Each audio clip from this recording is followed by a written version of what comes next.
In this module, we should look at a very interesting problem of handling packet flows in a multi-hop network.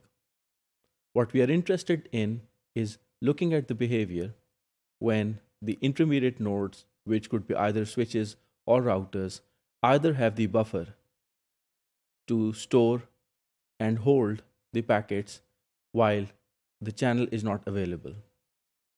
It is also called a channel buffer interrelated problem. In this module, we shall specifically look at the definition of no buffer, also known as marginal buffer. What is its impact at every hop? And then we take a simple example and an analogy.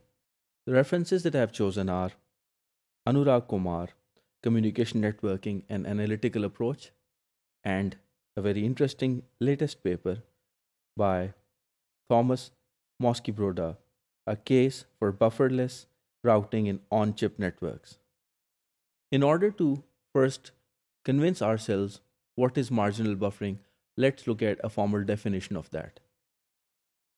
Marginal buffering implies a multiplexer, a router, or a switch with incoming data streams for various users, which has no buffer to store the incoming data, and a situation that arises in which data arrives in a slot with no buffer available on the multiplexer, and the data cannot be forwarded because the same slot is not available.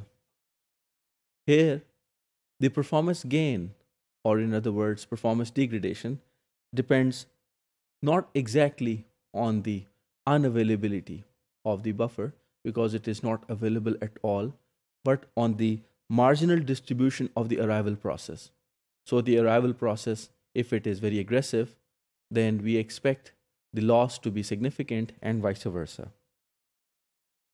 This marginal distribution is an independent phenomenon and it does not depend upon the correlation between arrivals in various slots. A simple analogy of marginal buffering could be a bufferless environment which always forwards a packet to an output port if a packet appears at the input port, regardless of if the packet is going to suffer a collision, it is going to be dropped, or it is going to be successfully delivered. Let's look at a scenario first, and then we'd understand how the marginal buffering affects this in multi-hop scenario. Here we have 3 high-speed networks at location 1, 2, and 3 connected through a multiplexer network represented by routers R1, R2, and R3 respectively. The figure above is represented in terms of the flow on the multiplexer network by the illustration below, where we have router R1 sending its traffic to R2 and to R3. The traffic that goes from R1 to R3 goes through R2. Similarly, the traffic that goes from R1 to R3 goes through R2 to R3, and vice versa, the traffic coming from R3 to R1 comes through R2. So it means that here we would observe that the effect of marginal buffering is aggressive.